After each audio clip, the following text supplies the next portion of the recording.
In the winter of 1823, 15 young men studying to become ministers at a remote Pennsylvania seminary died within 6 weeks of each other. Each death followed the same horrifying pattern: violent convulsions, speaking in tongues, and a peculiar blackening of the fingernails that physicians had never seen before. The official cause of death was listed as consumption, but the local doctor who examined the bodies refused to sign the death certificates. He claimed the symptoms matched no known disease, and more disturbing still, he discovered something in their blood that made him burn his medical notes and flee the county that very night. The church authorities sealed the seminary immediately, forbidding anyone from entering the grounds, and the 15 bodies were buried in unmarked graves behind the chapel. For 2 centuries, the Presbyterian Church has refused to discuss what happened at Whitmore Seminary, but recently discovered letters from a surviving student reveal a truth so disturbing that it explains why some secrets are meant to stay buried forever. Before we continue with the story of Whitmore Seminary and uncover what really killed those 15 young men, I need to tell you something important. This channel isn't for everyone, only for the bravest souls who dare to seek the truth behind America's darkest mysteries. Few channels dare to tell the stories we tell here, stories that have been buried by institutions and forgotten by time. If you've made it this far, you're not like most people. You're someone who needs to know what others are afraid to discover. So hit that subscribe button and join the select few who know these secrets. And tell me in the comments, what state are you listening from? Are you brave enough to hear mysteries from your own backyard? Now let's return to that cursed winter in Pennsylvania, where something far more sinister than disease was claiming young lives. The story begins in the rolling hills of western Pennsylvania, where the Presbyterian Church had established Whitmore Seminary in 1819. Named after the Reverend Josiah Whitmore, a prominent minister who had died fighting in the Revolutionary War, the seminary was built to train the next generation of Presbyterian ministers for the expanding American frontier. The institution sat on 200 acres of pristine woodland, with a main building constructed of local limestone and a small chapel that could seat 50 people. Surrounding the main complex were dormitories, a dining hall, faculty housing, and a working farm that provided food for the community, all connected by cobblestone paths that wound through towering oak and maple trees. The seminary attracted young men from across Pennsylvania and neighboring states, drawn by its reputation for rigorous theological education and its affordable tuition. Most students came from farming families or small towns, eager to serve God and bring civilization to the wild territories beyond the Appalachian Mountains. The curriculum was demanding. Students studied Greek and Latin, biblical exegesis, systematic theology, homiletics, church history, and practical ministry skills. They attended chapel twice daily, maintained strict schedules, and were expected to live lives of exemplary moral conduct. The selection process for students was rigorous, requiring letters of recommendation from local ministers, evidence of academic preparation, and a detailed testimony of their calling to ministry. The Presbyterian Church took seriously its responsibility to train godly men for the frontier, where ministers often served multiple congregations across vast distances and faced challenges that required both theological knowledge and practical wisdom. In the autumn of 1823, 43 students were enrolled at Whitmore Seminary. The eldest was 28-year-old Marcus Hartwell, a former schoolteacher from Lancaster County who had felt called to ministry after his wife died in childbirth. Marcus was a serious, contemplative man who had read extensively in theology and philosophy before coming to the seminary. His fellow students respected him for his maturity and often sought his counsel on both academic and personal matters. The youngest was barely 18, Timothy Brennan, the son of Irish immigrants who had scraped together every penny to send their boy to seminary. Timothy's father had died in a mining accident when the boy was 14, and his mother had worked as a seamstress for 4 years to save enough money for his education. Timothy carried the weight of his family's sacrifices and was determined to succeed, often studying late into the night by candlelight. Between them were farmers' sons like Samuel Brewster, whose family had worked the same land in Lancaster County for 3 generations. Samuel was known for his robust health and cheerful disposition, always ready with a joke or encouraging word for his classmates. There was also Peter Cunningham, a quiet young man from western Pennsylvania who had been raised by his grandfather after his parents died of fever. Peter was intensely pious and spent hours each day in private prayer, often fasting and seeking divine guidance for his future ministry. James Morrison came from a well-to-do Philadelphia family that had initially opposed his decision to enter the ministry. His father, a successful merchant, had wanted James to join the family business, but the young man had felt an irresistible call to serve God. James was articulate and well-educated, with a particular gift for languages that made him one of the seminary's best students in Greek and Hebrew. Thomas Millikan, whose family had settled in Pittsburgh in the early 1800s, was known for his intellectual curiosity and his tendency to ask probing questions that sometimes made his professors uncomfortable. Thomas had read widely beyond the required curriculum and was fascinated by the theological controversies that were beginning to emerge in American Presbyterianism. He was particularly interested in the relationship between reason and revelation, and how the church should respond to new philosophical ideas coming from Europe. David Crane, who would later become the sole survivor of the group's terrible ordeal, was a practical young man from a farming family in central Pennsylvania. He had been drawn to ministry not by dramatic religious experience, but by a steady conviction that God was calling him to serve. David was well liked by his classmates for his reliability and common sense, though he sometimes struggled with the more abstract theological concepts that came easily to students like Thomas and James. The head of the seminary was Dr. Cornelius Ashford, a stern but fair man in his 50s who had studied at Princeton Seminary under the renowned theologian Archibald Alexander. Dr. Ashford had been personally recruited by the Presbyterian Church to establish Whitmore Seminary, and he had brought with him a reputation for scholarly excellence and pastoral wisdom.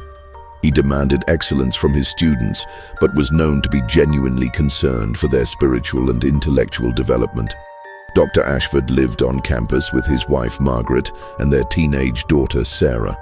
Margaret Ashford was a cultured woman who had been educated at a female seminary in Philadelphia, and she took an active interest in the welfare of the students, often inviting them to dinner and providing maternal guidance to young men far from home.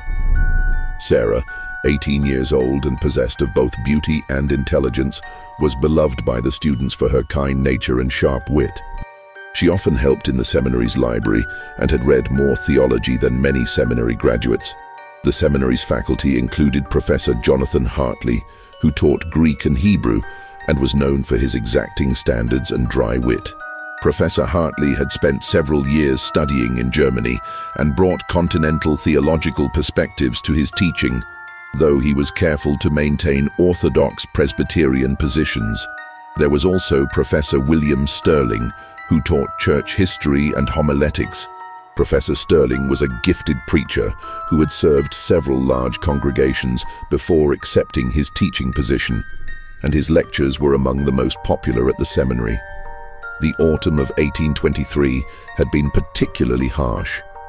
Early snows had fallen in October, and by November, the seminary was already isolated by drifts that made travel to nearby towns difficult. The isolation was not entirely unwelcome, as it created an atmosphere of intensive study and spiritual reflection that the faculty encouraged. The students had settled into their winter routine of concentrated academic work, their days filled with lectures, prayer, and preparation for the spring examinations that would determine their fitness for ordination.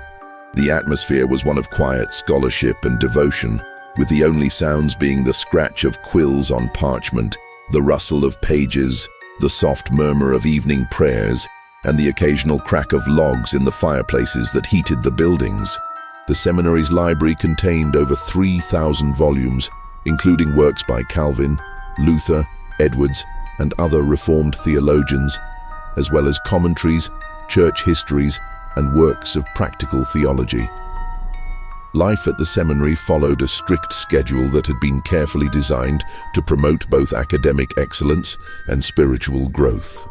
Students rose at 5 in the morning for private devotions, a practice that Dr. Ashford insisted was essential for maintaining spiritual vitality. Morning prayers were followed by breakfast at 6, a simple meal of porridge, bread, butter, and milk that was eaten in silence while one of the students read from a devotional work. Classes began at 7 and continued until noon, with subjects ranging from biblical languages to church history to systematic theology. Professor Hartley's Greek classes were notorious for their difficulty, and students often spent hours preparing for his recitations. Professor Sterling's church history lectures were more popular, as he had a gift for bringing ancient controversies to life and helping students understand how past theological debates affected contemporary church life. Afternoons were reserved for study and preparation, with a brief break for physical exercise when weather permitted. The seminary maintained a gymnasium of sorts in one of the outbuildings, where students could engage in calisthenics and other approved forms of exercise. More popular were walks through the surrounding woods, which provided both physical activity and opportunities for reflection and prayer. Evening chapel was held at 6 o'clock and was attended by all students and faculty. Dr. Ashford typically preached, though visiting ministers and senior students were sometimes given the opportunity to deliver sermons. The services followed traditional Presbyterian liturgy, with psalm singing, prayer, scripture reading, and preaching. The chapel itself was a beautiful space with tall windows that let in the afternoon light and a simple but elegant pulpit carved from local walnut. After evening chapel, students gathered for communal study time in the library or their dormitory common rooms. This was a time for discussion of the day's lectures, collaborative work on assignments, and informal theological debate. The conversations were often intense, as young men grappled with complex theological questions and prepared themselves for ministries that would require them to provide spiritual guidance to others. Students were expected to be in their rooms by 9 o'clock, though many continued studying privately until much later. The dormitories were spartanly furnished but comfortable enough, with each student having a small room containing a bed, desk, chair, washstand, and a small bookshelf. The buildings were heated by large fireplaces in the common areas, though individual rooms could become quite cold during the harsh Pennsylvania winters. Students were expected to maintain their own quarters and assist with general upkeep of the seminary grounds. The surrounding community of Millbrook was small but supportive of the seminary's mission. The town consisted of about 300 souls, mostly farmers and craftsmen who provided goods and services to the seminary. There was a general store, a blacksmith shop, a grist mill, and a small Presbyterian church where Dr. Ashford sometimes preached when the regular minister was away. The townspeople took pride in having the seminary in their midst and often attended special events and graduation ceremonies. The first sign that something was terribly wrong came on the morning of December 3rd, 1823. Thomas Milliken, a 22-year-old student from Pittsburgh, failed to appear for morning chapel. This was highly unusual, as Thomas was known for his punctuality and had never missed a chapel service in his 2 years at the seminary.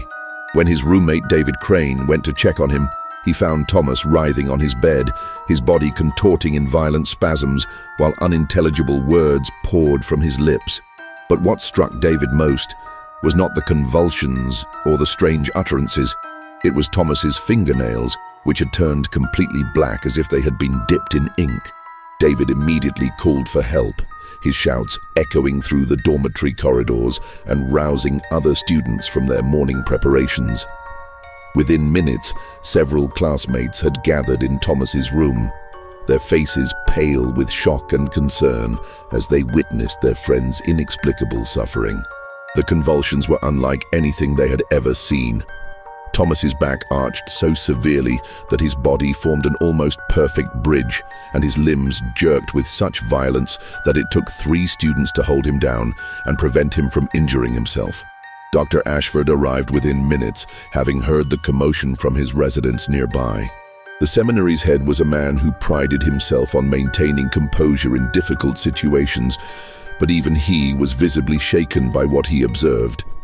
Thomas's eyes had rolled back until only the whites were visible, and the words pouring from his mouth sounded like Latin, but were twisted into something that seemed to mock the very prayers the students had been taught to recite. Dominus vobiscum infernum, Thomas repeated over and over, his voice growing more guttural with each repetition. Corpus diaboli, anima perdita. The words were recognizable as Latin, but they formed phrases that no Orthodox Christian would ever utter. Dr.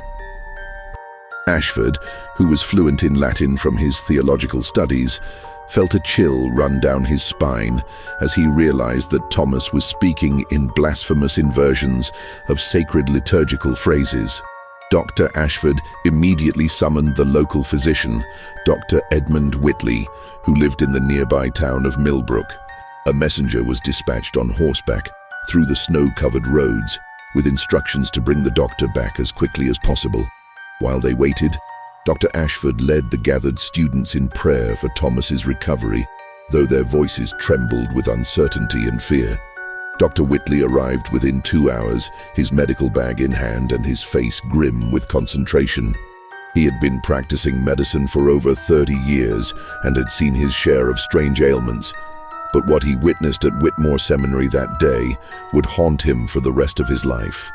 Thomas's symptoms defied everything Dr. Whitley knew about medicine. The young man's pulse was rapid and irregular, sometimes racing so fast it seemed his heart might burst, then suddenly slowing to an almost imperceptible rhythm. The doctor's examination revealed other disturbing symptoms. Thomas's breathing was labored and accompanied by a strange whistling sound that seemed to come from deep within his chest. His skin had taken on a peculiar grayish pallor that Dr. Whitley had never seen in any living patient, and there were dark veins visible beneath the surface that seemed to pulse with their own rhythm. The black discoloration had spread from Thomas's fingernails to his entire hands, and similar dark patches were appearing on his neck and around his eyes. Most disturbing were the words he spoke during his convulsions. The Latin phrases were consistently blasphemous, inverting traditional prayers and liturgical responses in ways that suggested either profound theological knowledge or some form of supernatural influence. Dr. Whitley, though not a deeply religious man, found himself deeply unsettled by the precision and consistency of Thomas's blasphemous utterances. Dr. Whitley administered laudanum to calm the convulsions and applied cold compresses to bring down the fever, but nothing seemed to help. He tried bleeding Thomas, following the medical practices of the time, but the blood that flowed from the incisions was darker than normal and seemed to coagulate almost immediately. He attempted to induce vomiting to purge any potential toxins, but Thomas's stomach produced only a foul-smelling black bile that stained the basin and filled the room with an odor like rotting eggs. Throughout the day, word of Thomas's condition spread through the seminary community. Students gathered in small groups, whispering prayers and theories about what might have caused their classmates' strange illness. Some suggested it might be a form of consumption, though none had seen consumption present in such a bizarre manner. Others wondered if Thomas had been bitten by some venomous creature that had somehow survived the early winter, perhaps a snake or spider that had taken refuge in the warm dormitory buildings. A few of the more superstitious students began to mutter about divine judgment or demonic possession, though Dr. Ashford quickly silenced such talk. He reminded them that they were training to be ministers of the gospel and that they should seek rational explanations for unusual events rather than resorting to superstition and fear. However, even Dr. Ashford found himself struggling to explain Thomas's symptoms in purely medical terms. As evening approached, Thomas's condition continued to deteriorate. The convulsions became more violent, and the blasphemous Latin phrases gave way to sounds that seemed barely human. Sarah Ashford, despite her father's protests, insisted on helping to care for Thomas, bringing fresh water and clean linens. She was struck by how cold Thomas's skin felt to the touch, despite the fever that was clearly ravaging his body. The other students maintained a prayer vigil throughout the night, taking turns reading scripture and offering intercessions for their friends' recovery. The atmosphere in the dormitory was one of profound sadness and growing fear as the young men grappled with the possibility that they might lose their classmate to this mysterious ailment. Thomas Millikan died at 3 o'clock in the morning on December 4th, exactly 21 hours after the first convulsions began. His final moments were marked by a sudden return of consciousness and clarity that startled everyone present. The convulsions stopped, his eyes focused, and he looked directly at Dr. Whitley with an expression of profound terror and regret. His final words, spoken in a moment of clarity just before his death, were recorded by Dr. Whitley in his medical notes. The book in the chapel. God forgive us all. The words were spoken with such intensity and conviction that everyone present felt their significance, though none understood what Thomas meant by them. Dr. Whitley noted that Thomas's voice had returned to its normal tone for these final words, in stark contrast to the guttural sounds that had emerged during his illness. After speaking these words, Thomas's eyes closed, his breathing stopped, and his body relaxed into the stillness of death. The black discoloration began to fade from his skin almost immediately, leaving behind only the pale complexion of a young man who had died far from home and family. Dr. Whitley examined the body thoroughly, noting that many of the strange symptoms had disappeared with death, as if whatever had afflicted Thomas had departed with his final breath. The funeral was held 2 days later, with Thomas's body laid to rest in the small cemetery behind the chapel. Dr. Ashford delivered a moving eulogy about the young man's devotion to his studies and his desire to serve God on the frontier. He spoke of Thomas's intellectual gifts and his passion for theological learning, traits that had made him a favorite among both faculty and students. The service was attended by all the students and faculty, as well as several townspeople who had come to know Thomas during his time at the seminary. Many wept openly as they said goodbye to their friend and classmate. Timothy Brennan, the youngest student, was particularly affected by the loss, as Thomas had served as something of an older brother figure to him. Marcus Hartwell delivered a prayer at the graveside, asking God to receive Thomas's soul and to grant comfort to those who mourned his passing. But even as they mourned Thomas's death, a sense of unease had settled over the seminary community. The strange nature of his illness, the rapidity of his decline, and his final cryptic words had shaken everyone's sense of security and normalcy. Dr. Whitley had assured them that whatever had killed Thomas was likely an isolated incident, perhaps caused by spoiled food or exposure to some unknown toxin. But his words rang hollow in the face of such unusual symptoms. The winter seemed to press in around the seminary with renewed intensity after Thomas's death. The snow fell more heavily, the winds howled louder through the trees, and the buildings seemed to creak and groan under the weight of the cold and the weight of grief. Students began to complain of strange dreams and difficulty sleeping. Some reported hearing footsteps in the corridors at night, though investigation always revealed empty hallways. The atmosphere of quiet scholarship that had characterized the seminary began to give way to something more anxious and fearful. Professor Hartley noticed that his students seemed distracted during their Greek recitations, their minds clearly elsewhere despite their efforts to concentrate on their studies. Professor Sterling found that his church history lectures, usually received with enthusiasm, were met with worried faces and absent stares out the windows at the dark winter landscape. Dr. Ashford tried to maintain normalcy by adhering strictly to the seminary schedule and encouraging the students to find comfort in their studies and devotions. He increased the frequency of chapel services and arranged for special prayer meetings focused on seeking God's comfort in times of trial. But despite his efforts, the shadow of Thomas's death hung over the community like a dark cloud that refused to lift. What none of them realized was that Thomas Millikan's death was only the beginning. The true horror would unfold over the following weeks, claiming life after life in a pattern so precise and methodical that it would challenge everything the survivors believed about disease, death, and the nature of evil itself.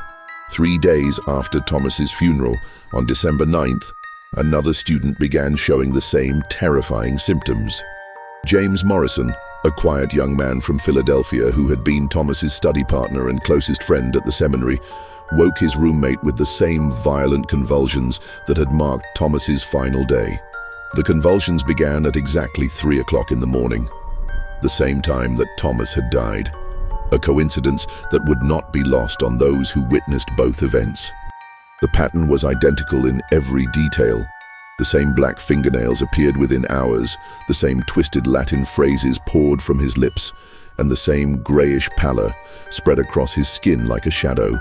James's roommate, William Foster, immediately recognized the symptoms and ran to fetch Dr. Ashford and Dr.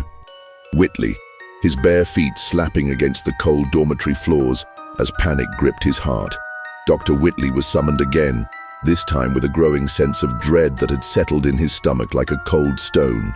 He had spent the days since Thomas's death researching every medical text he could find, seeking some explanation for the bizarre symptoms he had witnessed. He had written to colleagues in Philadelphia and Pittsburgh, describing the case and asking for their insights. But nothing in his extensive library or correspondence offered any clues that could explain what he had seen. The blackened fingernails, the convulsions, the strange vocalizations. Taken individually, each symptom might have had a rational explanation. Poisoning could cause convulsions. Certain diseases could affect the circulation and cause discoloration, and delirium could lead to incoherent speech. But together, they formed a pattern that seemed to exist outside the bounds of known medicine. A combination of symptoms that appeared in no medical textbook Dr. Whitley had ever studied. As Dr. Whitley examined James Morrison, he was struck by the precise similarity to Thomas's condition. Not only were the symptoms identical, but they appeared to be progressing at exactly the same rate. The black discoloration spread from the fingernails at the same speed, the fever followed the same pattern of intensity, and even the specific Latin phrases were repeated word for word. It was as if James was following some predetermined script that had already been written by Thomas's illness. The students who gathered to witness James's suffering were now openly terrified. The coincidence of two identical illnesses occurring so close together had shattered any remaining hope that Thomas's death had been an isolated incident. Whispers began to spread through the dormitory about curses and divine judgment, though Dr. Ashford continued to insist on rational explanations and discourage superstitious speculation. James Morrison died exactly 21 hours after his symptoms began, just as Thomas had. His final words were identical. The book in the chapel. God forgive us all. The precision of the timing and the repetition of the same final message sent a chill through everyone present. Dr. Whitley had begun to suspect some form of contagion, though he had never encountered any disease that produced such consistent symptoms and timing. The possibility of contagion led Dr. Whitley to order that James's body be prepared for burial immediately and that his personal effects be burned as a precautionary measure. He also instituted quarantine procedures, requiring that anyone who had been in close contact with either Thomas or James be isolated and monitored for signs of illness. The dormitory where both men had lived was sealed and fumigated with sulfur smoke, a standard practice for dealing with potentially infectious diseases. The students were now openly terrified, their fear palpable in every conversation and visible in every face. 2 deaths in a week, both following the same horrifying pattern, had shattered their sense of safety and normalcy. The seminary, which had been a place of learning and spiritual growth, now felt like a trap from which death might emerge at any moment to claim another victim. Dr. Ashford attempted to maintain order by increasing the frequency of chapel services and encouraging the students to find comfort in prayer and study. He arranged for additional prayer meetings and Bible studies, hoping that increased devotional activity might provide both spiritual comfort and practical distraction from their fears.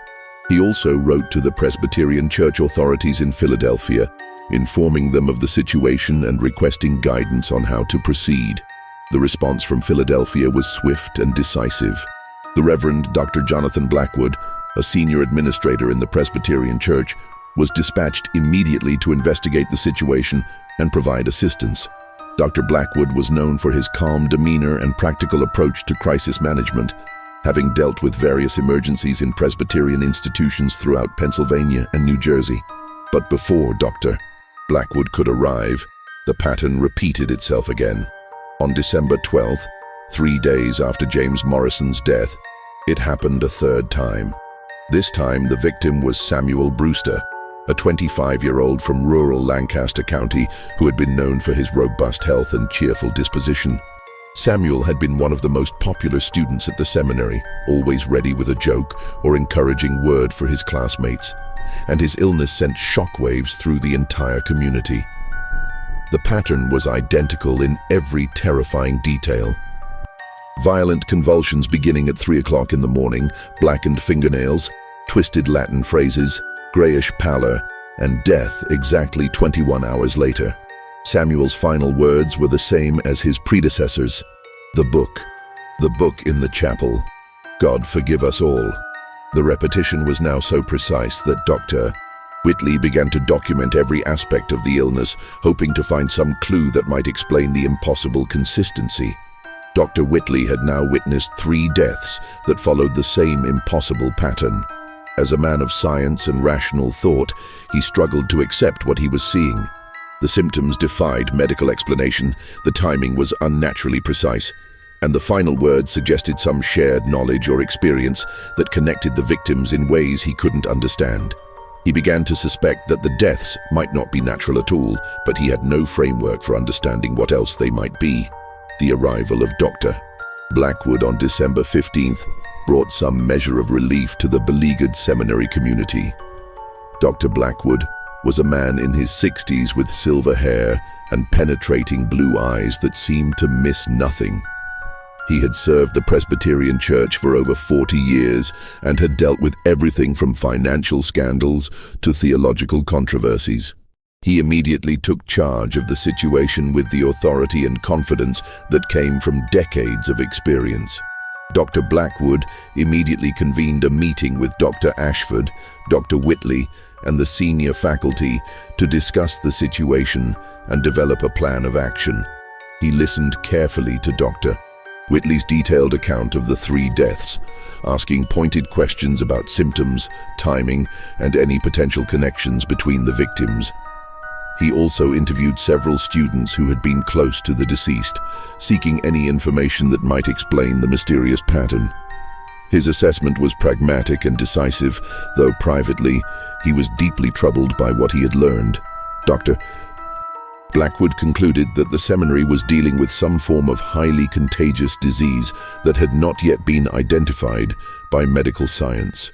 While he had never encountered anything like the symptoms Dr. Whitley described, he had seen enough epidemics to know that unknown diseases could sometimes emerge and devastate communities before doctors understood how to treat them. Based on this assessment, Dr. Blackwood ordered that the institution be quarantined immediately, with no one allowed to enter or leave the grounds until the epidemic had run its course. He sent word to the Presbyterian Church authorities in Philadelphia, explaining the situation and requesting that prayers be offered for the seminary community. He also dispatched letters to the families of all students, explaining the quarantine and assuring them that every precaution was being taken to protect their sons.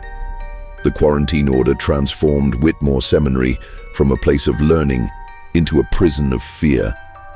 The students, now numbering 37 after the 3 deaths, found themselves trapped with whatever was killing their classmates. The normal rhythms of academic life became secondary to the constant vigil against death. Every morning brought the terrifying question, who would be next? Dr. Blackwood had taken up residence in the faculty building and assumed overall authority for managing the crisis. He was a man of firm faith and practical experience, but even he seemed shaken by the precise pattern of the deaths and the mysterious final words that each victim had spoken. He established a strict schedule of prayer services, hoping that divine intervention might halt whatever was claiming the students' lives. The daily routine under quarantine was carefully structured to maintain both order and morale. Morning chapel was extended to include special prayers for protection and healing. Classes continued, though professors struggled to maintain academic focus when everyone's thoughts were consumed by fear and grief. Dr. Blackwood instituted a buddy system, with students paired to watch over each other and report any sign of illness immediately. The fourth death came on December 18th, claiming Peter Cunningham, a quiet student from Western Pennsylvania who had kept largely to himself since arriving at the seminary. Peter had been known for his intense piety and long hours of private prayer, often fasting and seeking divine guidance for his future ministry. His illness began at exactly 3 o'clock in the morning, following the same terrifying pattern that had become grimly familiar to the seminary community. The convulsions, the blackened fingernails, the twisted Latin phrases, and the grayish pallor all appeared on schedule, as if Peter's body was following some invisible script written by the deaths that had come before. Dr. Whitley documented every detail, noting that even the specific Latin phrases were identical to those spoken by the previous victims. The precision was beyond anything that could be explained by natural disease or coincidence. Peter Cunningham died exactly 21 hours after his symptoms began, and his final words were identical to the others. The book in the chapel, God forgive us all. Dr. Whitley had begun to focus intensely on these final words, convinced that they held the key to understanding the mysterious deaths. The reference to a book in the chapel was specific and consistent, suggesting that all 4 victims had shared some knowledge or experience related to this mysterious book. The mention of a book in the chapel had begun to intrigue not only Dr. Whitley but also Dr. Blackwood, who had extensive experience with theological controversies and church discipline. Both men understood that dying words often carried special significance, and the consistency of the message across 4 different victims suggested that it was not merely the product of delirium or fever-induced hallucinations. Dr. Blackwood approached Dr. Ashford about conducting a thorough search of the chapel, but the seminary's head was reluctant to disturb the sacred space based on what he considered the ravings of dying men. Dr. Ashford argued that the chapel was the heart of the seminary's spiritual life, and that searching it would undermine the students' faith and confidence in the institution. He preferred to focus on medical solutions rather than pursuing what he saw as superstitious speculation. However, Dr. Blackwood's experience with church controversies had taught him that dying words often revealed secrets that the living were reluctant to acknowledge. He had investigated cases of clerical misconduct, financial impropriety, and theological deviation, and he knew that religious institutions sometimes harbored dark secrets beneath their pious exteriors. The consistency of the dying words, combined with the inexplicable nature of the deaths, convinced him that a thorough investigation was necessary. By December 20th, the seminary was in the grip of full panic. The students had begun to refuse meals, convinced that the food might be contaminated with whatever was causing the deaths. They huddled together in small groups, reading scripture and praying constantly, their voices rising and falling in desperate pleas for divine protection. Some had begun to show signs of nervous exhaustion, jumping at every sound and crying out in their sleep. The faculty struggled to maintain order and continue the educational mission of the seminary, but the atmosphere of terror was becoming overwhelming. Professor Hartley's Greek classes were attended by hollow-eyed students who could barely concentrate on their recitations. Professor Sterling's church history lectures were interrupted by sudden prayers and outbursts of fear when students thought they heard sounds in the hallways. Several students had begun writing letters to their families, begging to be allowed to leave the seminary despite the quarantine order. Timothy Brennan, the youngest student, had written to his mother expressing his fear that he would never see her again. Marcus Hartwell, the eldest and most mature student, had taken it upon himself to provide leadership and comfort to his younger classmates. But even he was struggling with the constant pressure of living under the shadow of death. It was on the night of December 20th that the first break in the pattern occurred, though its significance would not become clear until much later. David Crane, who had been Thomas Milliken's roommate and had witnessed the first death, approached Dr. Whitley with information that would change everything they thought they knew about the mysterious deaths. David was visibly shaken and seemed to be struggling with some internal conflict as he sought out the doctor in his temporary quarters in the faculty building. His hands trembled as he knocked on Dr. Whitley's door, and his voice was barely above a whisper when he asked if they could speak privately. Dr. Whitley, exhausted from days of futile medical efforts and growing dread, invited David into his room and offered him a chair. What David revealed was a confession that he had been carrying for weeks, a secret that he had been too frightened and ashamed to share even as his friends died one by one. He told Dr. Whitley that he and several other students had been part of a secret study group that met in the chapel after evening prayers. They had been reading a book that Thomas had discovered in a hidden compartment behind the altar, a book that none of them had seen before, and that seemed to contain knowledge beyond anything they had learned in their regular studies. The revelation hit Dr. Whitley like a physical blow. Here, finally, was a connection between the victims beyond the timing and symptoms of their deaths. If they had all been part of this secret study group, their deaths might not be random at all. They might be connected to whatever they had been reading in that mysterious book that each victim had referenced in their final words. David's hands shook as he described the book and the group's activities. According to his account, the book was bound in what appeared to be human skin, though none of them had wanted to examine it too closely. The pages were made of some form of parchment that seemed much older than anything else in the seminary's library, and the text was written in a mixture of Latin and symbols that none of them could fully identify. The discovery had been made by Thomas Millikan during routine maintenance work in the chapel in early October. The seminary's buildings were old and required constant upkeep, and students were often assigned to help with minor repairs and cleaning. Thomas had been working alone in the chapel one evening when he noticed that one of the stones behind the altar seemed loose. When he investigated, he found a hidden compartment that contained the mysterious book, along with several other items that appeared to be very old. Thomas had been immediately fascinated by the discovery and had shared it with his closest friends, James Morrison, Samuel Brewster, Peter Cunningham, David Crane, and Marcus Hartwell. The 6 young men had formed a secret study group to examine the book and attempt to decipher its contents. They began meeting twice weekly after evening prayers when the chapel was empty and the faculty had retired for the night. According to David's trembling testimony, the book appeared to be some form of advanced theological text, but written in a style and language that seemed to predate anything they had studied in their regular curriculum. The symbols and diagrams scattered throughout the text suggested knowledge of spiritual practices that went far beyond Orthodox Presbyterian doctrine.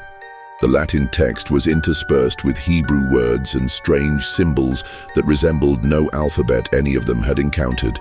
Thomas had been convinced that the book contained secret wisdom that could enhance their understanding of divine mysteries and make them more effective ministers. He argued that God had led him to discover the book for a purpose, and that they had a responsibility to study its contents and unlock its secrets. The other members of the group had been initially skeptical, but Thomas's enthusiasm and apparent scholarly insights had gradually won them over. As David continued his confession, Dr. Whitley began to understand the full scope of what had been happening at the seminary. The secret study group had been meeting for nearly 3 months before the first death, studying the mysterious book and apparently experiencing effects that they had interpreted as spiritual enlightenment. David described how the group members had begun to feel superior to their fellow students, believing they had been chosen to receive special knowledge that would make them extraordinary ministers. The group's activities had not gone entirely unnoticed. Several students had reported seeing lights in the chapel at unusual hours, and some had heard strange sounds coming from the building during the night. Dr. Ashford had investigated these reports but found nothing amiss during his inspections. The group had been careful to cover their tracks, meeting only when they were certain the faculty was asleep and always returning the book to its hiding place before dawn. David revealed that the book contained not only text, but also detailed instructions for various spiritual exercises and practices.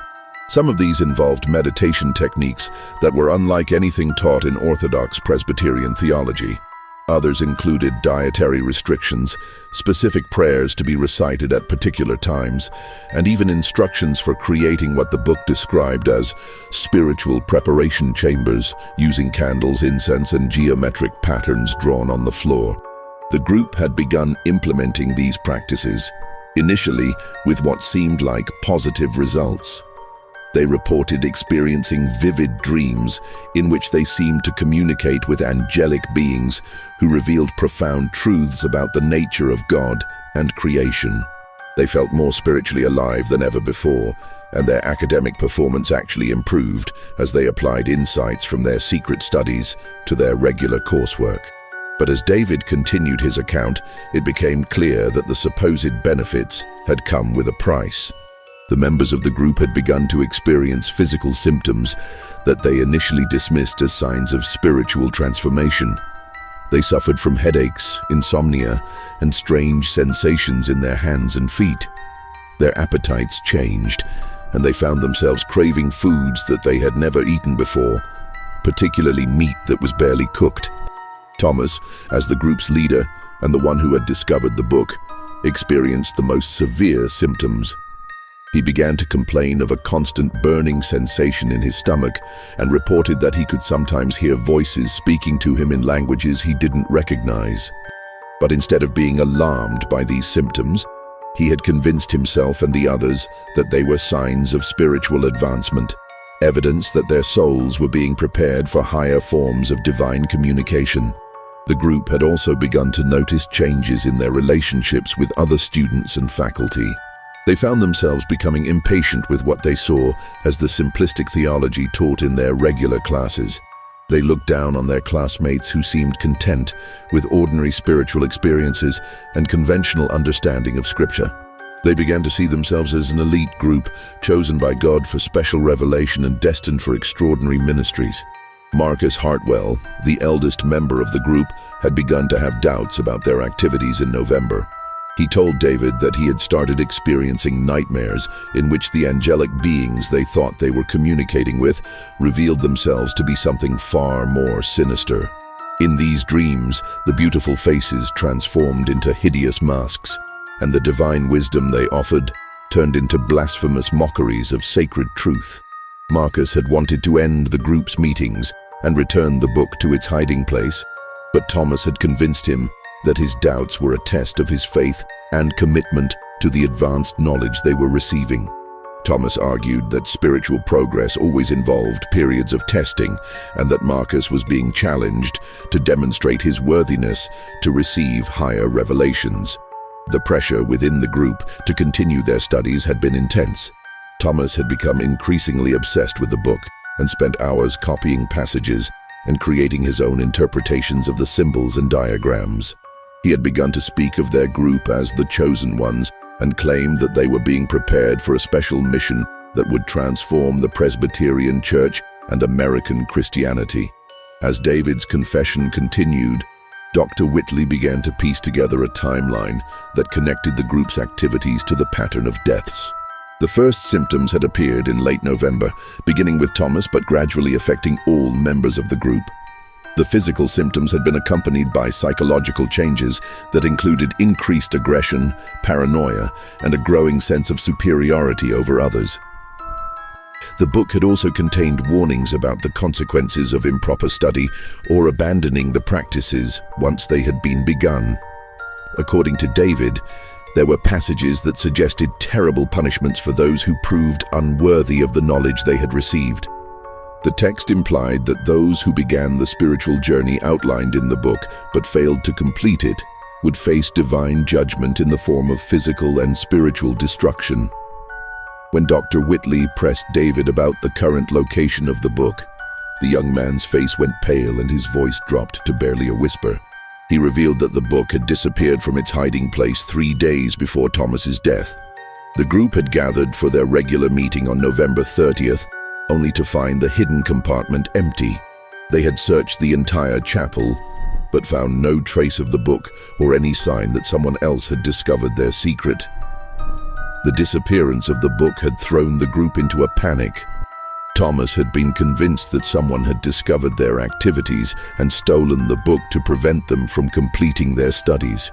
He had become increasingly agitated and paranoid, accusing fellow students and even faculty members of spying on them and working to undermine their spiritual progress. In the days following the book's disappearance, the group members had begun experiencing more severe symptoms. The headaches became constant, the insomnia worsened, and they began to have shared nightmares in which they were pursued by dark figures who demanded that they return something they had stolen. Thomas had interpreted these experiences as signs that they were being tested and that they needed to prove their commitment to the spiritual path they had begun. David's revelation cast the deaths in an entirely new light. If the victims had all been part of this secret study group, their deaths might not be the result of disease or natural causes at all.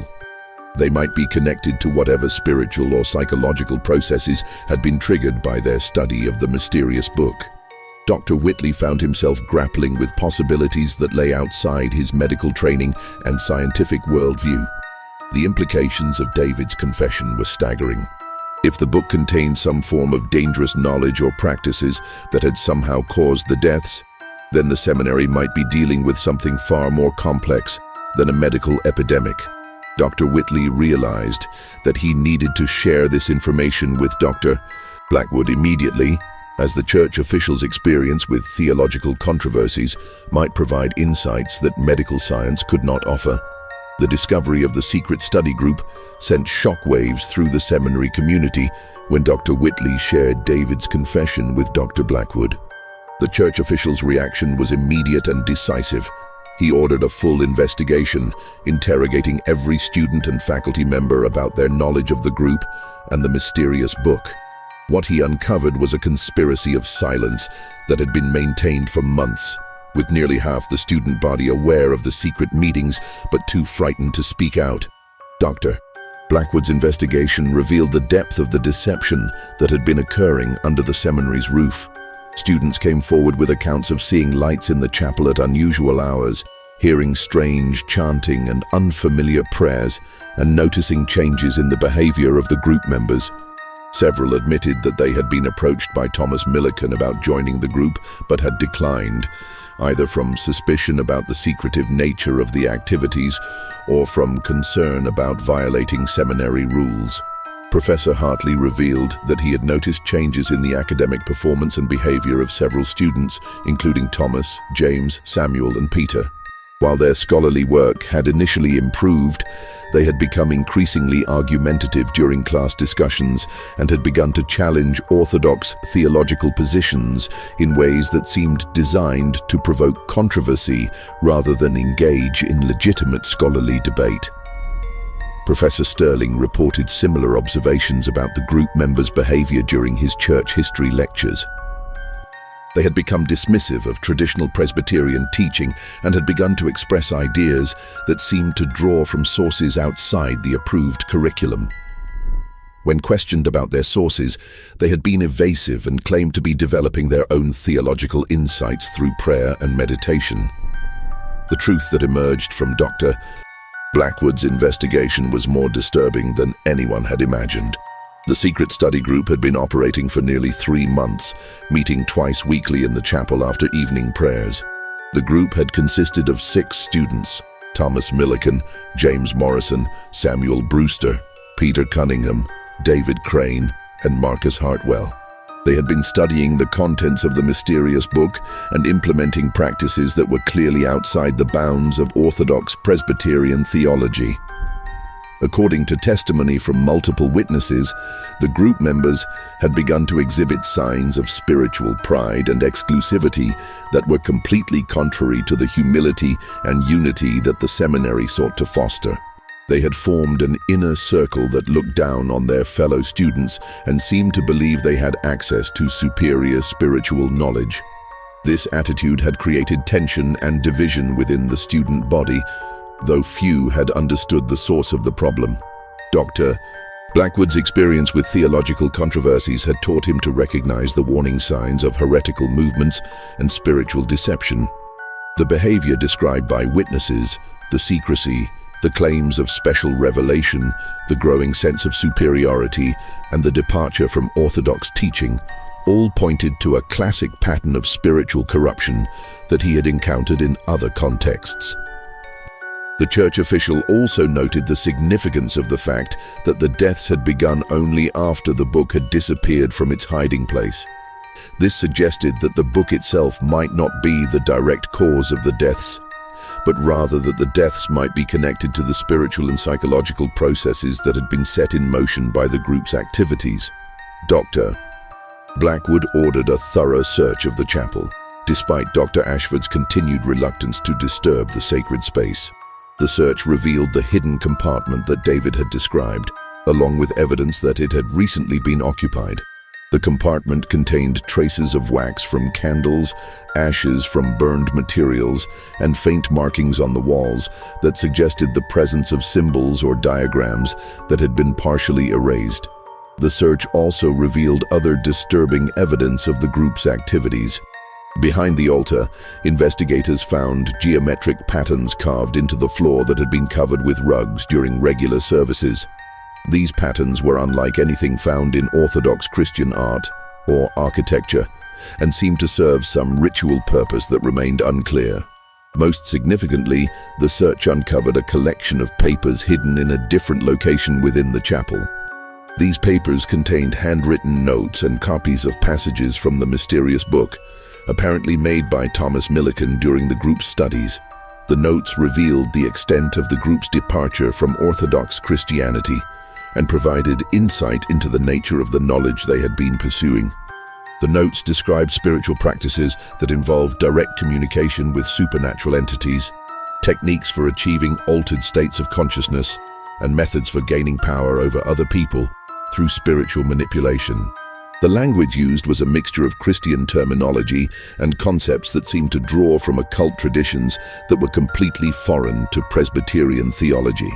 One particularly disturbing passage, copied in Thomas's handwriting, described a ritual for opening the gates between worlds that required the participation of 6 individuals who would serve as vessels for divine manifestation. The ritual promised to grant the participants enhanced spiritual powers and direct access to divine knowledge, but it also warned of severe consequences for those who proved unworthy or who attempted to abandon the process once it had begun. Dr. Whitley realized that the group had unknowingly been performing some version of this ritual through their regular meetings and study sessions. Their focus on the book's contents, combined with their implementation of the spiritual practices it described, had apparently initiated a process that was now claiming their lives one by one. The 5th death occurred on December 21st, claiming Marcus Hartwell himself. The timing was particularly significant, as Marcus had been the one member of the group who had expressed doubts about their activities and had wanted to end their meetings. His death followed the same pattern as the previous 4, but his final words were different and more revealing. Instead of referencing the book in the chapel, Marcus spoke repeatedly of being chosen and marked for the harvest. His words suggested that he understood something about the nature of what was happening to the group members, though he died before he could provide any clear explanation. Dr. Whitley noted this deviation from the pattern, wondering if it might provide a clue to understanding the mysterious deaths.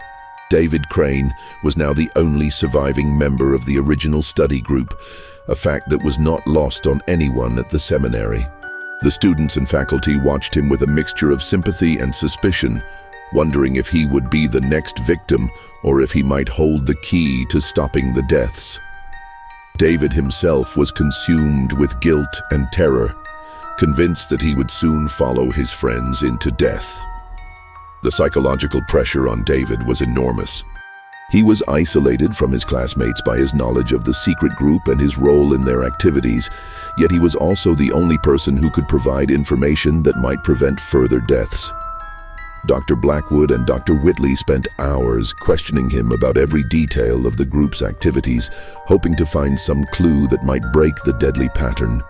David revealed that the book had contained detailed prophecies about what would happen to those who studied its contents. According to these prophecies, the 6 members of the group were destined to serve as bridges between worlds, allowing supernatural entities to manifest in the physical realm. The process would require the sacrifice of their physical lives, but their souls would be elevated to a higher plane of existence where they would serve as intermediaries between the divine and mortal realms. The prophecies also suggested that the process, once begun, could not be stopped or reversed. The 6 members of the group had been marked by their study of the book and their participation in the ritual practices it described. They were bound together by spiritual forces that would claim their lives at predetermined intervals, using their life energy to fuel the manifestation of supernatural entities in the physical world. Dr.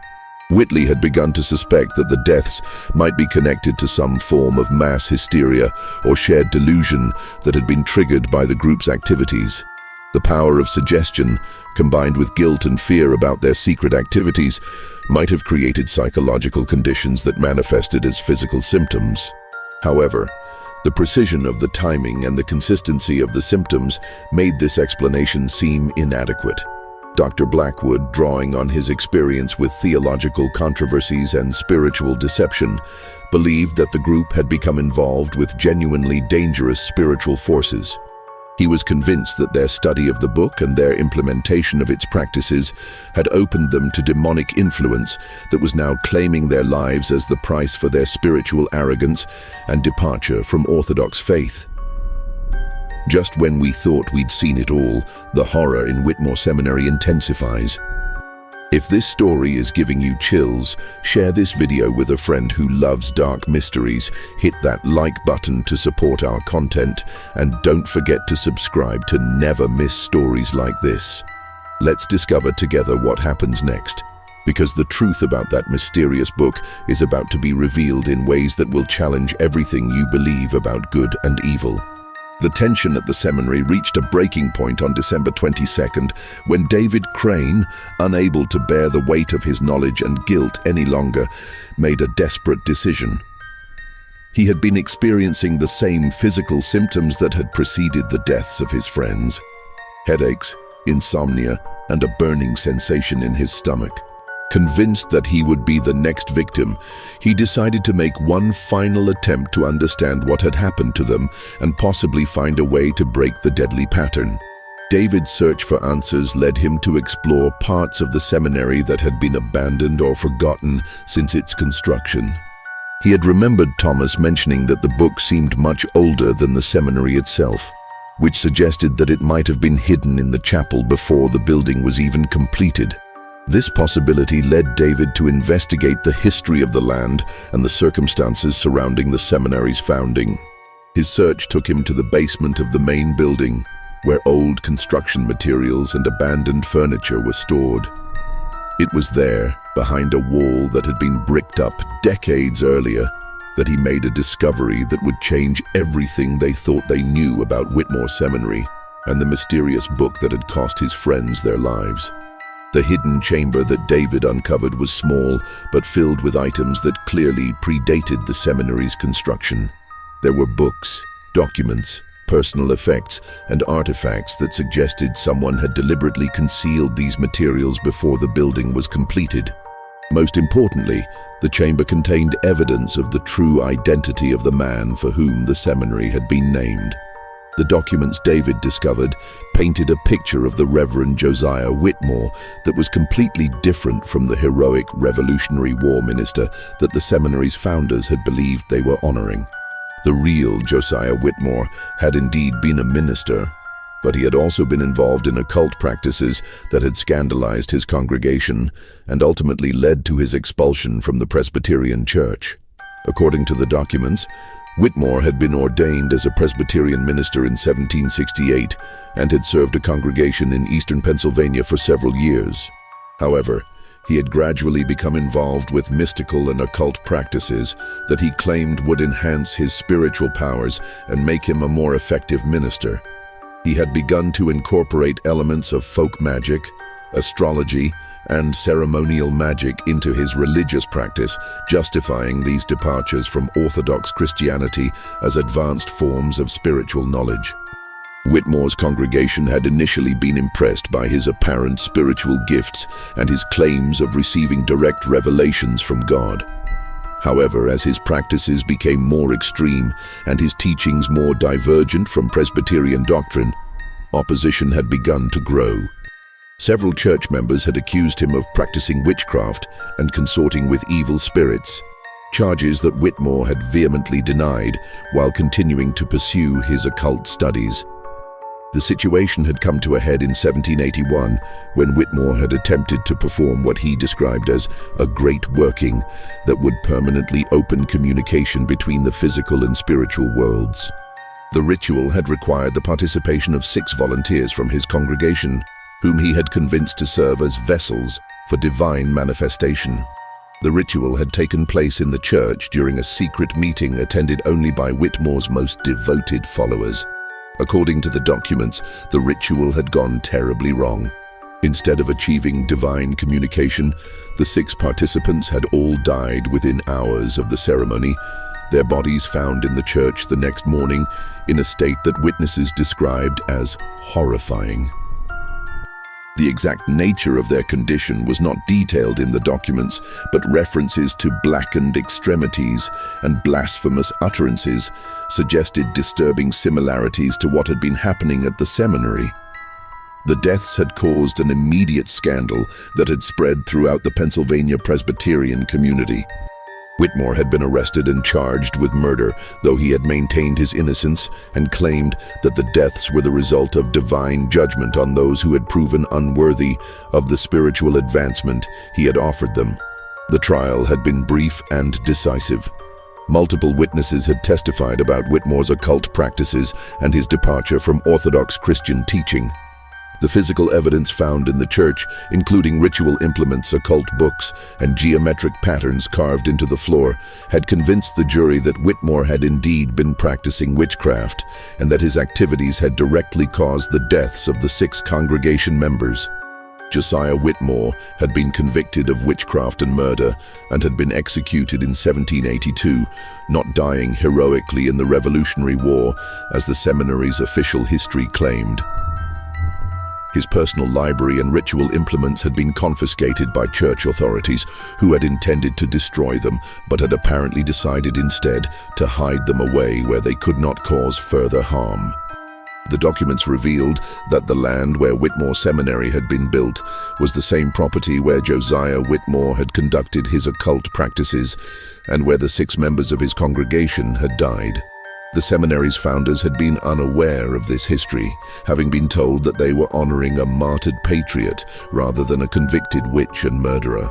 Most significantly, David discovered that the mysterious book that had been the focus of his study group was Whitmore's personal grimoire, a collection of occult knowledge and ritual instructions that he had compiled over years of study and practice.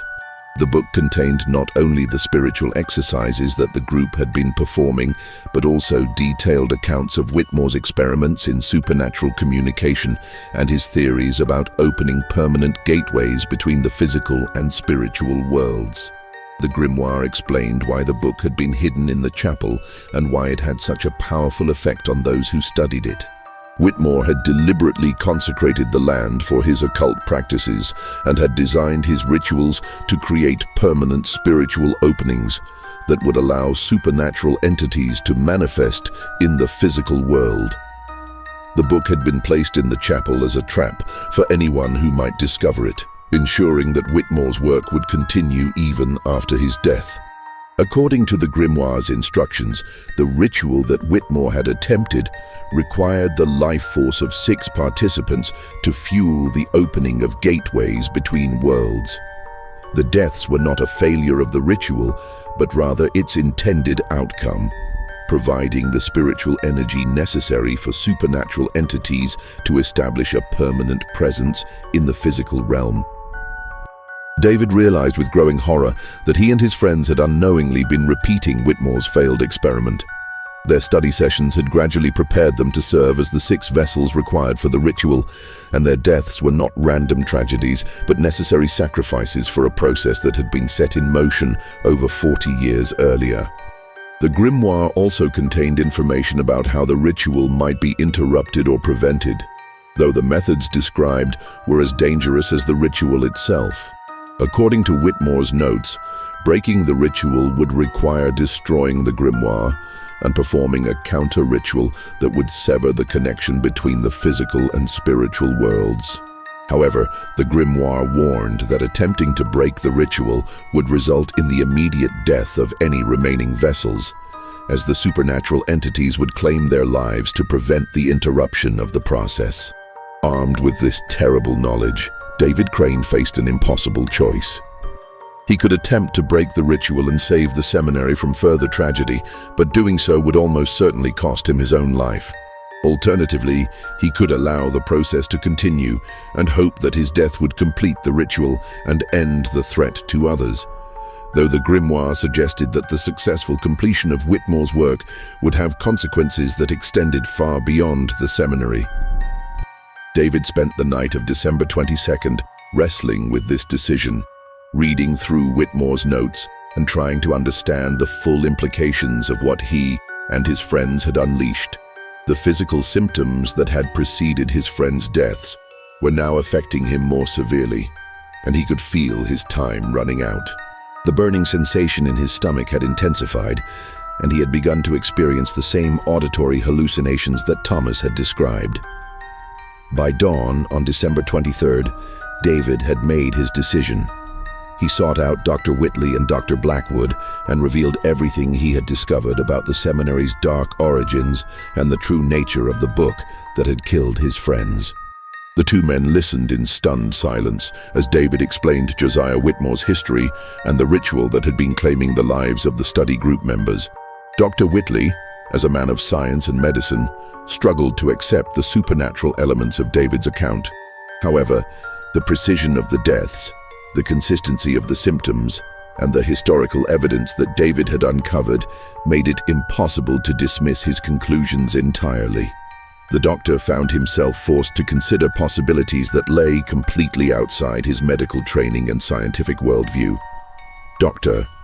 Blackwood, drawing on his extensive experience with theological controversies and church history, was more prepared to accept the possibility that supernatural forces might be involved. He had encountered other cases of occult practices within Christian communities and knew that such activities often led to tragic consequences, though he had never seen anything as systematic and deadly as what was happening at the seminary. The 3 men gathered in Dr. Blackwood's quarters to examine the evidence that David had uncovered and to decide on a course of action. The grimoire's instructions for breaking the ritual were clear but terrifying. They would need to destroy the book while performing a counter-ritual that would sever the spiritual connections that Whitmore had established. The process would be dangerous for everyone involved, but particularly for David as the remaining vessel. Dr. Blackwood insisted on involving Dr. Ashford in their planning, despite the seminary head's continued reluctance to accept supernatural explanations for the deaths. When confronted with the historical evidence and the grimoire itself, Dr. Ashford was forced to acknowledge that the seminary community was facing something far more complex than a medical epidemic. The decision was made to attempt the counter-ritual on the night of December 23rd, using the instructions provided in Whitmore's grimoire, but adapting them to reflect Orthodox Christian theology rather than occult practices. Dr. Blackwood would lead the ritual, drawing on his knowledge of Presbyterian liturgy and his experience with spiritual warfare. Dr. Whitley and Dr. Ashford would assist, while David would serve as the focal point for breaking the spiritual connections that bound him to the other group members. The 4 men gathered in the chapel as midnight approached, bringing with them the grimoire and the materials needed for the counter-ritual. The chapel felt different than it had during regular services, colder, more oppressive, and filled with a sense of spiritual presence that was clearly malevolent. The air itself seemed to thicken as they prepared for the ritual, making it difficult to breathe and causing their candles to flicker despite the absence of any breeze. Dr. Blackwood began the counter-ritual by reading passages from scripture that specifically addressed spiritual warfare and divine protection. He called upon God to break the evil influences that had taken hold of the seminary and to protect those who sought to oppose the forces of darkness. His voice was strong and confident, though the others could see the strain in his face as he confronted spiritual realities that challenged even his experienced faith. As the ritual progressed, David began to experience the familiar symptoms that had preceded his friends' deaths. His hands began to shake, and his fingernails started to darken with the same black discoloration that had marked the other victims. However, instead of the violent convulsions that had characterized the previous deaths, he remained conscious and able to participate in the counter-ritual. The climactic moment came when they began to burn the grimoire, page by page, while reciting prayers for divine protection and spiritual cleansing. As each page was consumed by flames, the spiritual oppression in the chapel seemed to intensify. The temperature dropped dramatically, shadows moved across the walls despite the steady flame of their candles, and they could hear sounds that seemed to come from beneath the floor, grinding, scraping noises that suggested something trying to break through from below. David spoke words that seemed to come from some source beyond himself, describing visions of his dead friends who were trapped between worlds and unable to find peace. He said that he could see the supernatural entities that had been feeding on their life force, beings of darkness and malevolence that had been given access to the physical world through Whitmore's ritual and the study group's unwitting participation. The entities were furious about the attempt to break the ritual and were threatening to claim everyone in the seminary as punishment for the interference. David could feel them trying to take complete control of his body and mind, using him as a conduit to manifest fully in the physical world. The counter-ritual was preventing them from achieving complete dominance, but the struggle was tearing him apart both physically and spiritually. As the last page of the grimoire was consumed by flames, David let out a scream that seemed to shake the very foundations of the chapel. For a moment, the others thought they had lost him to the same fate that had claimed his friends. The black discoloration had spread up his arms, his body convulsed with violent spasms, and his voice became guttural and inhuman as the entities made their final attempt to claim him. But then, suddenly, everything changed. The oppressive atmosphere lifted, the temperature returned to normal, and the supernatural sounds ceased. David collapsed to the floor, unconscious but breathing, his skin returning to its normal color as the black discoloration faded away. The counter-ritual had worked, but at a cost that would mark David for the rest of his life. David Crane survived the night, but he was forever changed by his experience with forces that lay beyond human understanding. The young man who had entered Whitmore Seminary with dreams of serving God on the frontier emerged from the chapel as someone who had looked into the abyss and barely escaped with his soul intact. He would spend the rest of his life as a minister, but he never spoke publicly about what had happened at the seminary, and he never married or had children, as if he feared passing on some spiritual contamination to future generations. The deaths at Whitmore Seminary ended with the destruction of the grimoire and the completion of the counter-ritual, but the institution never recovered from the tragedy that had claimed 15 young lives. The Presbyterian Church authorities, faced with the historical evidence of Josiah Whitmore's true identity and the occult origins of the seminary's location, decided to close the institution permanently. The official reason given was the need to relocate to a more accessible location. But those involved in the investigation understood the real motivation for the closure. Dr. Ashford resigned his position as head of the seminary and accepted a pastorate in a small Pennsylvania town, where he spent the remainder of his career serving a quiet, rural congregation. He never spoke publicly about the events at Whitmore Seminary, though his family noted that he became much more conservative in his theological views and was deeply suspicious of any claims of special revelation or advanced spiritual knowledge. Professor Hartley and Professor Sterling both found positions at other Presbyterian institutions, though their experiences at Whitmore had left them wary of student activities that took place outside the regular curriculum. They became advocates for stricter oversight of seminary communities and more careful screening of students for signs of spiritual pride or heretical tendencies.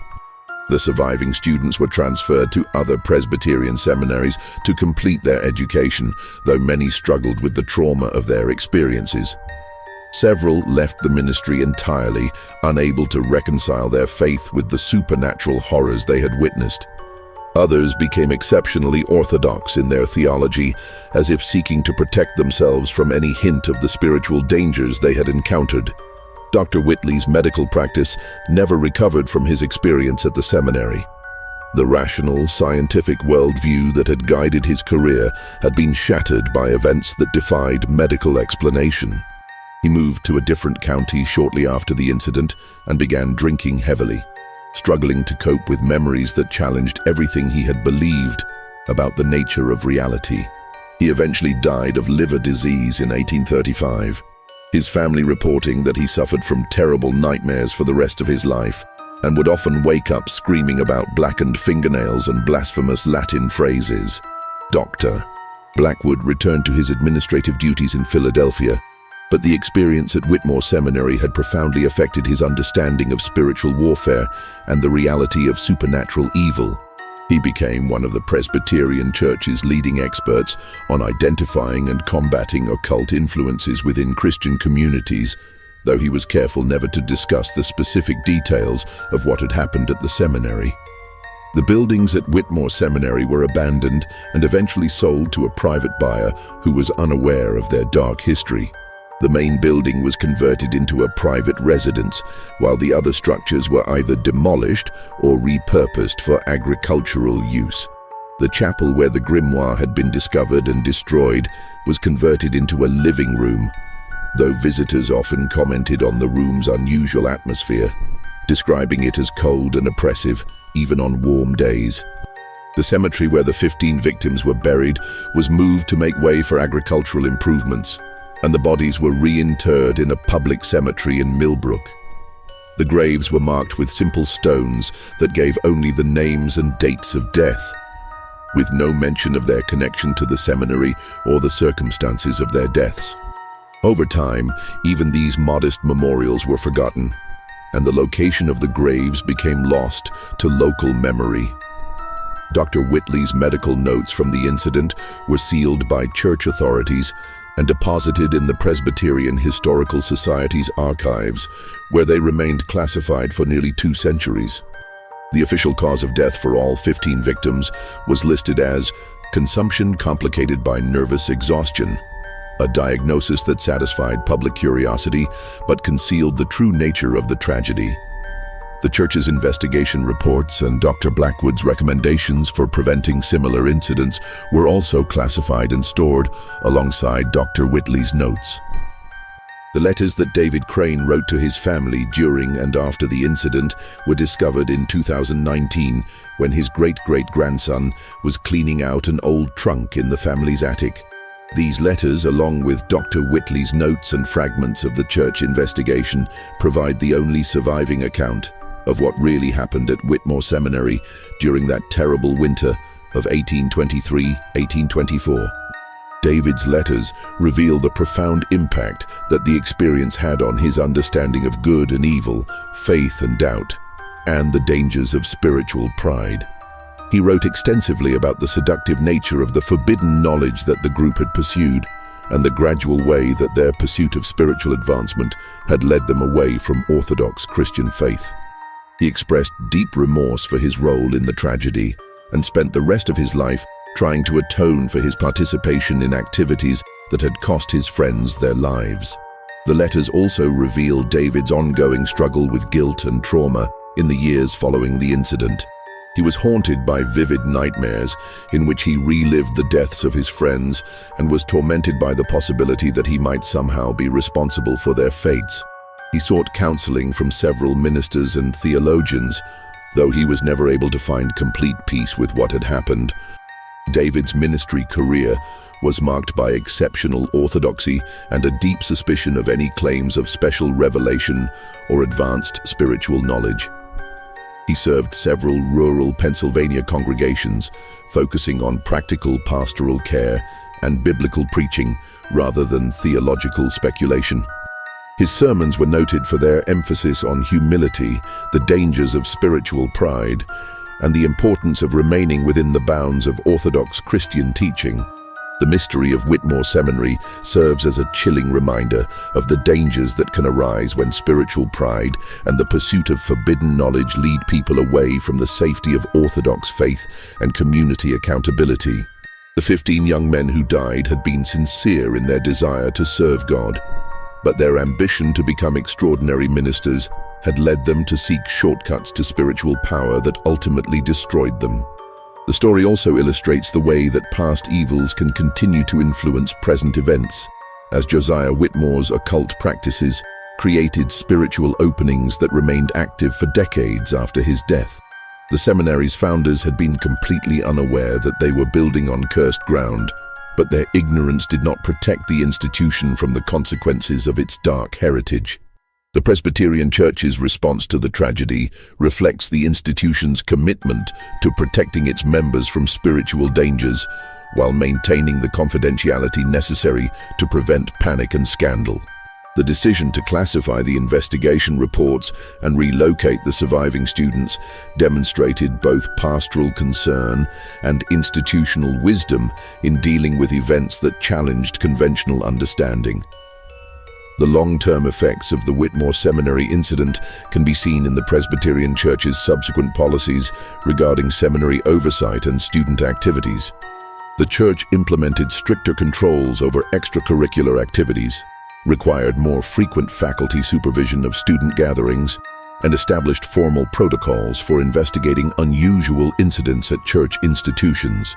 These changes, while never explicitly connected to the Whitmore tragedy, reflected lessons learned from an experience that had nearly destroyed one of the church's most promising educational ventures. The incident also influenced Presbyterian theological education in more subtle ways. Seminary curricula began to include more explicit warnings about the dangers of spiritual pride and the pursuit of esoteric knowledge outside the bounds of Orthodox Christianity. Professors were trained to recognize signs of heretical thinking and to intervene before students could be led astray by claims of special revelation or advanced spiritual techniques. Modern scholars who have studied the available documents from the Whitmore Seminary incident have proposed various explanations for what occurred during that terrible winter. Some suggest that the deaths were the result of mass hysteria triggered by guilt and fear over the group's secret activities. According to this theory, the power of suggestion, combined with the isolation and stress of seminary life, created psychological conditions that manifested as physical symptoms severe enough to cause death. Others have proposed that the group may have been experimenting with psychoactive substances that were included in the mysterious book's instructions, leading to poisoning that caused the consistent symptoms and timing of the deaths. This theory is supported by historical evidence that some occult practitioners of the period did use various herbs and compounds in their rituals, some of which were known to be toxic in certain combinations or dosages. A third group of scholars has suggested that the deaths may have been the result of deliberate poisoning by someone who discovered the group's activities and decided to eliminate them to protect the seminary's reputation. This theory would explain the precision of the timing and symptoms, as well as the disappearance of the book from its hiding place. However, no evidence has ever been found to support this explanation, and it fails to account for many of the incident's more unusual aspects. Religious scholars and theologians have generally been more willing to accept the possibility that supernatural forces were involved in the Whitmore Seminary deaths. They point to the consistent pattern of blasphemous utterances, the precise timing of the deaths, and the historical evidence of Josiah Whitmore's occult practices as support for the theory that the students had indeed encountered malevolent spiritual entities through their study of the grimoire. These scholars argue that the incident serves as a powerful reminder of the reality of spiritual warfare and the importance of maintaining Orthodox Christian faith and practice. They see the tragedy as a cautionary tale about the dangers of seeking spiritual knowledge outside the bounds of established church teaching and the protective authority of Christian community. The current owners of the property, where Whitmore Seminary once stood, remain unaware of its dark history. The main building has been extensively renovated and expanded over the years, with modern additions that have eliminated most traces of its original architecture. The family that purchased the property in the 1850s converted it into a working farm, and their descendants continue to raise crops and livestock on the land where 15 young men died pursuing forbidden knowledge.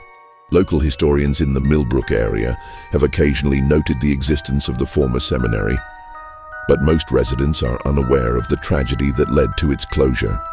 The official Presbyterian Church history of the period mentions Whitmore Seminary only briefly, noting that it operated from 1819 to 1824 before being relocated due to transportation difficulties. This sanitized version of events has effectively erased the memory of what really happened during that terrible winter 2 centuries ago. The chapel where the secret study group conducted their meetings and where the counter-ritual was performed has been completely transformed.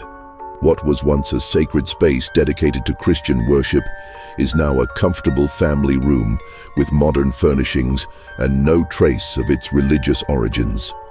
Visitors to the house sometimes comment on an unusual atmosphere in this particular room, a sense of coldness and oppression that persists even on warm days. But the current owners attribute this to the building's age and the room's northern exposure. The cemetery where the 15 victims were originally buried has been completely obliterated by 2 centuries of agricultural activity. The bodies were moved in the 1840s when the land was converted to farming, but even the public cemetery where they were reinterred has undergone changes that have obscured their final resting places. The simple stones that once marked their graves have been replaced or removed, and their names are no longer associated with any particular location. Perhaps most significantly, the spiritual contamination that Josiah Whitmore sought to create on the property appears to have been successfully cleansed by the counter-ritual performed by Dr. Blackwood and his companions. Unlike other locations associated with occult practices, the former seminary grounds show no signs of ongoing supernatural activity. The land has been productive and peaceful for nearly 2 centuries, suggesting that David Crane's sacrifice and the destruction of the grimoire effectively severed the spiritual connections that had made the tragedy possible. The story of Whitmore Seminary ultimately serves as both a historical mystery and a spiritual cautionary tale. It reminds us that the pursuit of knowledge, even knowledge presented in religious terms, can become dangerous when it leads away from humility, community accountability, and orthodox faith. The 15 young men who died were not evil people, but they were proud people who believed they could handle spiritual forces that were beyond their understanding and control. Their deaths also demonstrate the way that past sins can continue to affect future generations, as Josiah Whitmore's occult practices created conditions that would claim innocent lives decades after his own execution. The seminary's founders had no way of knowing that they were building on cursed ground, but their ignorance did not protect the institution from the consequences of its dark heritage. The response of the church authorities to the crisis shows both the strengths and limitations of institutional religion when confronted with supernatural evil. Dr. Blackwood's willingness to take spiritual warfare seriously and to act decisively in the face of unexplained deaths probably saved the seminary community from even greater tragedy. However, the church's subsequent decision to suppress information about the incident, while understandable from a pastoral perspective, has prevented future generations from learning important lessons about spiritual discernment and the reality of supernatural evil. The medical profession's response to the incident, as represented by Dr. Whitley's experience, illustrates the limitations of purely naturalistic approaches to understanding human experience.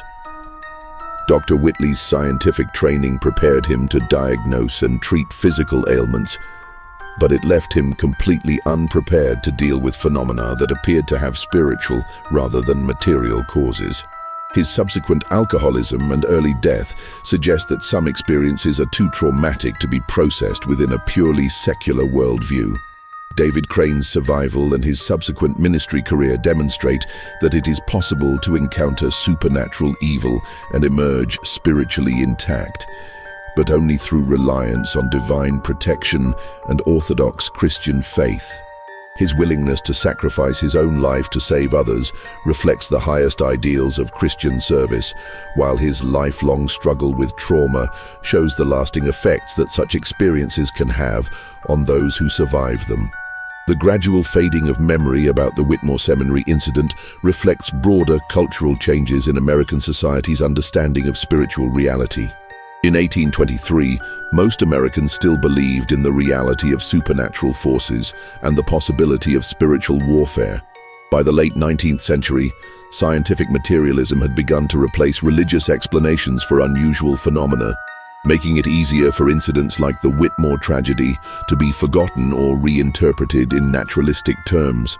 Today, the story of Whitmore Seminary challenges both religious and secular worldviews.